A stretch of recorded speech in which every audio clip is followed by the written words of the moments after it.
Hello everyone. तो इस part की स्टार्टिंग में हम देखते हैं कि टेंगजू को तो फिर रेस्क्यू करके वो लोग वहाँ से लेके चले जाते हैं।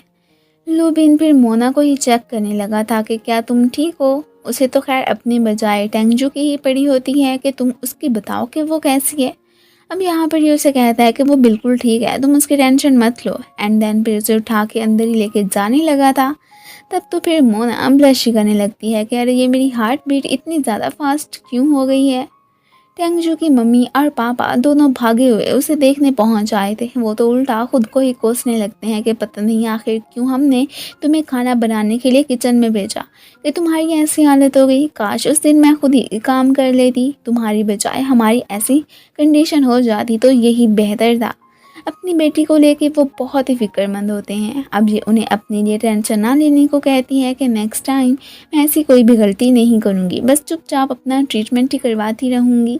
ये सब कुछ तो लूबिन और मोना भी देख रहे होते हैं। डैड के पास अब जितने भी बचे कुचे पैसे थे उनसे तो यू का इलाज करवाना मुश्किल ही था। वो बहुत ही परेशान होते हैं कि अथॉरिटी बस मेरी जैसे तैसे करके कुछ मदद कर दे, मैं और ज़्यादा हार्ड वर्क करके पैसे उन्हें लौटा दूंगा। पर उनका रोना धोना तो सब बेकार ही था। वो बहुत ही बेबस हो जाते हैं। अब इनके पास लुबिन तसल्ली देने आता है कि आप फिक्र ना करें, मैं टेंगजू के मेडिकल एक्सपेंसेस के हवाले से कोई सोल्यूशन ज़रूर निकालने की कोशिश करूँगा।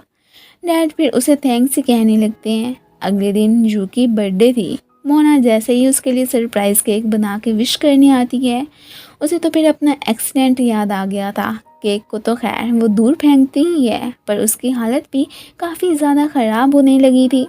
डॉक्टर लूबिन आके उसे संभालने लगता है। कुछ तो वो काम डाउन हो चुकी थी। ये बेचारी परेशान होती फिर बाहर ही चली गई थी कि मैंने आखिर भला ऐसा किया ही क्यों, मैं केक ना ही लेके जाती तो यही बेहतर था। लुबिन से भी अपोलोजाइज करने लगी थी कि मुझे नहीं पता था कि उसे केक वगैरह नहीं पसंद। खैर वो तो फिर ये एक्सप्लेनेशन उसे खुद ही जाके टेंगजू को देने के लिए कहता है। अभी के लिए तो तसल्ली देने के साथ साथ उसने आइंदा ऐसा भी बिना सोचे समझे कोई भी कदम उठाने से उसे रोक दिया था। अब ये फिर कुछ रोना बंद करती है।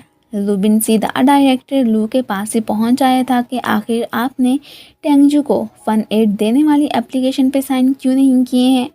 उनके पास एक्सक्यूज़ मौजूद था कि हमारी फाउंडेशन सिर्फ रेयर डिजीज़ वाले लोगों को ही पैसे देती है, सो यू की तो कोई ऐसी प्रॉब्लम नहीं है। वैसे भी तुम देखोगे हॉस्पिटल में हर जगह ही पुअर पेशेंट्स का ढेर लगा पड़ा है, सो क्या हम हर किसी पे अपना पैसा लुटाते रहें। आखिर इस हॉस्पिटल पे भी कुछ पैसे खर्च करने होते हैं, कुछ अकल से भी काम लो। उनकी ये बातें तो लुबिन का दिल चीर के रख देती हैं कि आखिर ये किस किस्म के इंसान हैं। फ्लैशबैक में भी हमें दिखाया जाता है कि लुबिन की मॉम का ऑपरेशन भी डायरेक्टर ने जस्ट एक एक्सपेरिमेंट करने के लिए ही किया था। हालांकि उनकी हालत उस वक्त इतनी ज़्यादा ख़राब थी कि वो ये सब बर्दाश्त करने के बिल्कुल भी काबिल नहीं होती। सो उनकी फिर तभी यहीं पे ही डेथ हो गई थी। लुबिन को तो तब डायरेक्टर बहुत ही बुरे लगे थे कि आपने तो कहा था कि मेरी मॉम बिल्कुल ठीक हो जाएंगी, तो फिर अब ये सब कैसे हो गया। तब तो वो उनसे बहुत ही ज़्यादा हेट भी करने लगा था कि उन्होंने ऐसे ही समझ लो मेरी मॉम का मर्डर ही किया है और कुछ नहीं। वो अपनी पुरानी बातों को याद करके उन पे बहुत ही भड़कता है। ये देख के तो डायरेक्टर गुस्से में आके उसे एक चांटा ही दे मारते हैं। ये सब कुछ मोना भी देख रही थी। अभी तो वो डायरेक्टर से फाइल्स वगैरह पे साइन करवाने के लिए ही आई थी। जाते जाते उनसे टेंगजू के मेडिकल एक्सपेंसेस के बारे में ही बात करने लगती है कि हालांकि मैं इंटर्न हूँ, मानती हूँ कि उसकी डिजीज़ फंड्स देने के रूल्स के अकॉर्डिंग नहीं है, लेकिन डायरेक्टर आप तो बहुत काइंड इंसान बन सकते हैं ना, उसका ट्रीटमेंट करवा के कोई तो सोल्यूशन ढूंढे। आप भी कभी टीन एज में थे, आपने भी ज़रूर लोगों की जानें बचाने का ही ड्रीम देखा होना है। अब ये सब कहती वो तो फिर वहाँ से जाने ही लगी थी। उसके पीछे पीछे लुबिन भी फिर वहाँ से चले जाना ही बेहतर समझता है। डायरेक्टर अपने पास्ट की मेमोरीज में ही खो गए थे कि कैसे एक दफ़ा उन्होंने हिम्मत हार दी थी, पर तभी उनकी गर्लफ्रेंड ने उनका हौसला बढ़ा के अच्छा डॉक्टर बनने का ही कहा था। सो ये अब फिर टोंगजी को फंड्स वगैरह देने का डिसाइड कर लेते हैं। एक अच्छा यही तो काम था जो वो कर सकते थे। मोना लुबिन के लिए कॉफ़ी बना के लाई थी, जान चुकी थी कि ये मन का कितना अच्छा है। तभी तो डायरेक्टर से पैसों की बात करने गया, हालांकि उनसे एक थप्पड़ भी खा बैठा।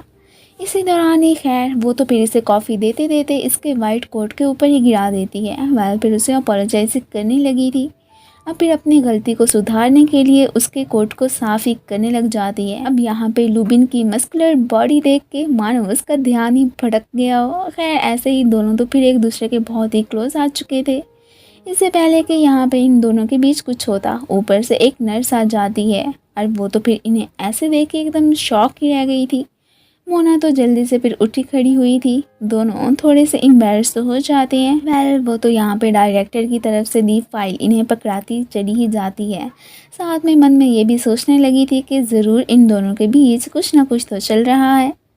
डॉक्टर लुबिन ये देख के सरप्राइज के फाइनली टेंगजू की मेडिकल एड एक्सेप्ट हो चुकी है। इस बात से मोना भी बहुत खुश होती है कि अब हमें उसकी सर्जरी की तैयारियां करनी चाहिए। उसे इतना हैप्पी देख के यहाँ पे ये भी स्माइली करने लगता है। नेक्स्ट डे एक अंकल जब आके नर्स से मोना का पूछते हैं तो ये थोड़ी सी घबरा जाती है कि कहीं ये कोई मोना का पेशेंट तो नहीं। इसके एक्सप्रेशन से तो साफ लग रहा होता है कि वो उससे लड़ाई करने आया है। वो फिर मोना के पास जाके उसे छुपने को बोलती है। वो हैरान कि क्यों, क्या हुआ। अब ये उसे बताती है कि यहाँ पे कोई अंकल तुम्हारी तलाश में आए हैं। शायद मुझे लगता है कि वो तुम्हारा पेशेंट ही है। कोई तुमने काम गलत कर दिया होगा सो इसलिए तुमसे फाइट करने आए हैं। इस वक्त तुम्हारा चुप जाना ही बेहतर है। वह उसकी आवाज़ सुन के ये हैरान कि ये तो मुझे जानी पहचानी क्यों लग रही है। खैर फाइनली वो फिर इन अंकल से मिल ही लेती है और ये कोई और नहीं बल्कि उसके डैडी थे, जो कि अपने हेयर ट्रांसप्लांट करवाने के साथ साथ फेस सर्जरी का भी बताने लगते हैं।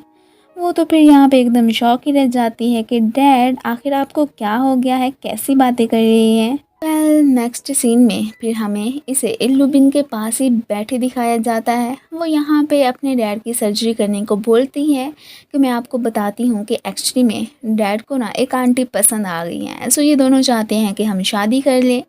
अब ये फिर अपनी अपीयरेंस इतनी ब्यूटीफुल बनाना चाहते हैं कि वो आंटी तो एकदम इन पे फ्लैट ही हो जाए।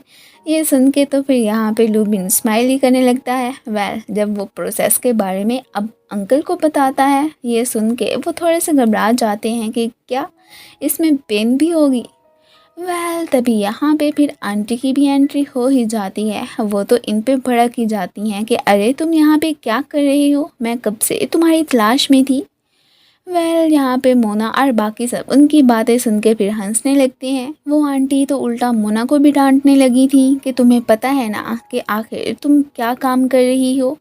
तुम भला अपने डैड की सर्जरी इस उम्र में ऐसे कैसे करवा सकती हो। अब डैड उसे कहते हैं कि इसमें उसका कोई भी कसूर नहीं है। एक्चुअली में मैं खुद ही अपनी अपीयरेंस बहुत ही डिफरेंट बनाना चाहता हूँ, क्योंकि मैंने सुना है कि तुम्हें तो आईलिड्स बहुत ही ज़्यादा पसंद है और साथ में घनी घनी पलकें और बहुत कुछ। अब वो आंटी फिर यहाँ पे शर्माने लगती हैं और उसे कहती हैं कि नहीं ऐसी कोई बात नहीं है, तुम जैसे भी हो ना मुझे बस पसंद हो। और साथ में वो तो फिर बहुत खुश भी लग रही होती हैं। तो यहाँ पे डैड हैप्पी और वो इसे शादी के लिए प्रपोज करते हैं कि ठीक है, अगर मैं तुम्हें ऐसे ही पसंद हूँ तो क्या तुम मुझसे शादी करोगी। ये सुन के आंटी तो फिर यहाँ पे थोड़ा थोड़ा शर्माने लगती हैं। वो इसके साथ शादी करने के लिए मान ही गई थी।